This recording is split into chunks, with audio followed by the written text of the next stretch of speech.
जय Hind dear students, आपका स्वागत है फिर से ये ऑनलाइन क्लासेस में। डियर स्टूडेंट्स, आपको मैं मोज़ली एक्सपेरिमेंट के बारे में एक्सप्लेन कर चुका था, बट मोज़ली एक्सपेरिमेंट के बारे में बेसिक पॉइंट अगर देखा जाए तो एक्सरे क्रिस्टलोग्राफी मेथड से जब उन्होंने एक्सपेरिमेंट किया तो उन्होंने पाया कि जो द फिजिकल और केमिकल प्रॉपर्टीज़ ऑफ एलिमेंट्स होती है वो पीरियोडिक फंक्शन होती है किसका, उनके एटॉमिक नंबर्स का। ठीक है, मतलब atomic number that is Z. ठीक है, तो उसी के बेसिस पे मॉडर्न पीरियोडिक लॉ बना, जो कि आप जानते हैं। मॉडर्न पीरियोडिक लॉ क्या है? मॉडर्न पीरियोडिक लॉ के बारे में the physical and chemical properties of the elements are the periodic function of their atomic numbers. ठीक है, अब आप आगे की बात करें तो मॉडर्न पीरियोडिक टेबल की बात करें तो मॉडर्न पीरियोडिक टेबल में बहुत सारे मॉडिफिकेशन होते गए, और मॉडिफिकेशन होते होते आज जो हम मॉडर्न पीरियोडिक टेबल पढ़ते हैं डियर स्टूडेंट्स, वो long form of the modern periodic table है। लॉन्ग फॉर्म पीरियोडिक टेबल का मतलब हो गया कि ये पीरियोडिक टेबल जो है वो इलेक्ट्रॉनिक कन्फिग्रेशन पे बेस्ड है। किस पर बेस्ड है? इलेक्ट्रॉनिक कन्फिग्रेशन पे बेस्ड है। ये कहता है the physical and chemical properties of the elements are the periodic function of their atomic number, not atomic number नहीं, physical and chemical properties of the elements are the periodic function of their electronic configuration. मतलब after regular interval electrons जिन subshells में same आते हैं वो एक ही level में occupy करते हैं। जैसे फॉर एग्जांपल मैं बताऊं, हाइड्रोजन के आउटर मोस्ट में 1s1 आता है, लिथियम के आउटर मोस्ट में 2s1 आता है, सोडियम के आउटर मोस्ट में 3s1 आता है, पोटेशियम के आउटर मोस्ट में क्या आता है? 4s1 आता है। तो मतलब लास्ट में कितने इलेक्ट्रॉन है? 1, जिसमें 1 इलेक्ट्रॉन होगा वो फर्स्ट ग्रुप में होगा। ऐसे बेरिलियम में देखा जाए तो 2s2 आता है, मैग्नीशियम में जाएंगे तो 3s2 आता है, कैल्शियम में जाएंगे तो 4s2 आता है। तो जिसमें लास्ट 2 इलेक्ट्रॉन आएगा वो सेकंड ग्रुप में आएगा। तो इलेक्ट्रॉनिक कन्फिग्रेशन के बेसिस पे जो आज हम पीरियोडिक टेबल पढ़ते हैं वो बेस्ड है, उसको बोलते हैं long form of the periodic table. अब long form the periodic table की अगर की पोजीशन की बात करें तो क्या है? तो long form the periodic table में कुल मिलाकर 18 वर्टिकल ग्रुप्स हैं। कितने? 18 वर्टिकल कॉलम है, जिसको ग्रुप कहते हैं। ग्रुप नंबर 1 to 18 के बारे में आपको बता चुका हूँ, फिर भी एक बार देख लीजिए। जो फर्स्ट ग्रुप है उसको एल्कली मेटल्स कहते हैं, lithium, sodium, potassium, rubidium, caesium और फ्रांसियम। जो ग्रुप सेकंड ग्रुप है उसको बोलते हैं alkaline earth metal, that is beryllium, magnesium, calcium, strontium, barium और रेडियम, ये एल्कलाइन अर्थ मेटल्स कहलाती हैं। इसके अलावा ग्रुप 18 की बात करें डियर स्टूडेंट तो वो जीरो ग्रुप है, जिसको कि नोबल गैसेस भी कहते हैं या इनर्ट गैसेस भी कहते हैं। वो helium, neon, argon, krypton, xenon और रेडॉन कहलाता है। All elements present in a group have similar electronic configuration and have the same number of valence electron। ये सबसे बड़ी खासियत होती है डियर स्टूडेंट। आप एग्जांपल देख सकते हैं ग्रुप 1 और ग्रुप 17 को अगर आप ध्यान से देखें तो लिथियम, सोडियम, पोटेशियम में देखिए सबके लास्ट मोस्ट में 1 इलेक्ट्रॉन आया है। फ्लोरीन, क्लोरीन, ब्रोमीन, आयोडीन में सबके लास्ट में कितने इलेक्ट्रॉन? 7 इलेक्ट्रॉन आया है। इसका मतलब क्या हो गया कि इनके वैलेंस इलेक्ट्रॉन सेम होते हैं। तो long for the period table में वैलेंस इलेक्ट्रॉन्स आर सेम।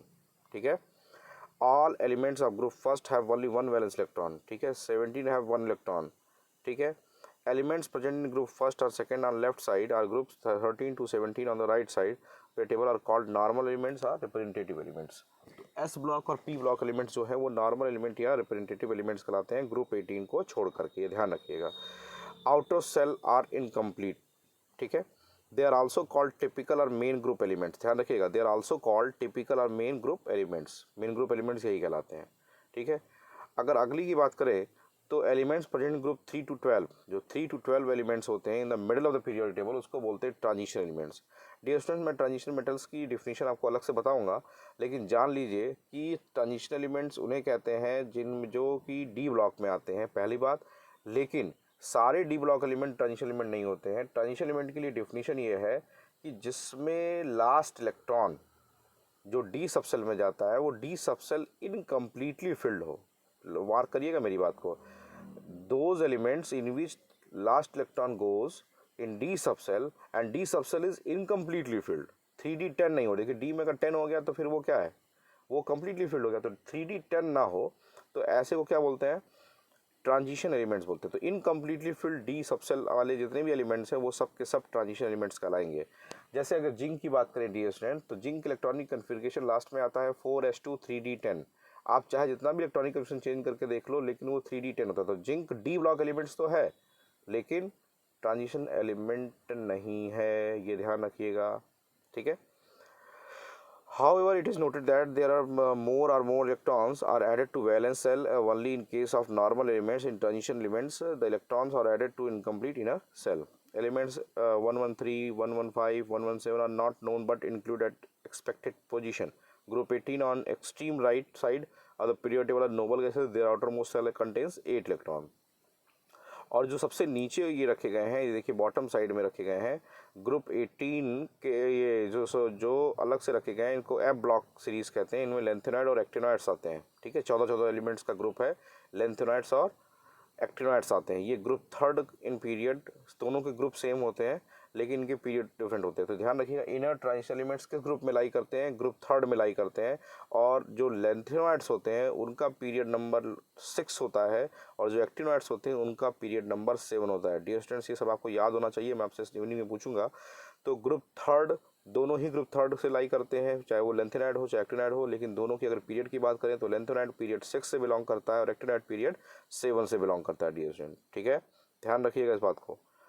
अब आती है पीरियड की बात. तो long form of the period table में कुल मिलाकर के 7 पीरियड हैं. ठीक है, कितने? 7 पीरियड है. और इन 7 पीरियड की बात अगर किया जाए डियर स्टूडेंट, जो पहला पीरियड होता है, जो फर्स्ट पीरियड है, उसको shortest period of the element of the period table कहते हैं, क्योंकि उसमें सिर्फ 2 एलिमेंट्स होते हैं, हाइड्रोजन और helium. Second and third period are called short period. Second और थर्ड एलिमेंट्स कहलाते हैं शॉर्ट पीरियड, क्योंकि उसमें 8 एलिमेंट होते हैं. फोर्थ और फिफ्थ पीरियड कहलाता है लॉन्ग पीरियड, बिकॉज उसमें कि 18 एलिमेंट होते हैं. और जो लास्ट 6 और 7 एलिमेंट होता है, पीरियड होता है, उसको वेरी लॉन्ग पीरियड कहते हैं, क्योंकि उसमें कि 32 और उससे ज़्यादा एलिमेंट्स हो सकते हैं. डियर स्टूडेंट, ठीक है, क्लियर है. तो short period, shortest period, long period और वेरी लॉन्ग पीरियड, ध्यान रखिएगा. अच्छा, merits of modern period table की बात करें अगर हम, तो merits of modern period table की अगर आप बात करेंगे डियर स्टूडेंट्स, तो modern period table is based on the atomic number which is more fundamentally property of an atom. But the long form of the periodic table is therefore free main defects in mainly periodic table. The long form of the periodic table is also based on the outermost electronic configuration. Position of isotopes की बात क्या हुई? अब यहाँ पे देखिए position of isotope की होने की जरूरत ही नहीं पड़ेगी, क्योंकि आइसोटोप्स में एटॉमिक नंबर क्या होता है? सेम होता है.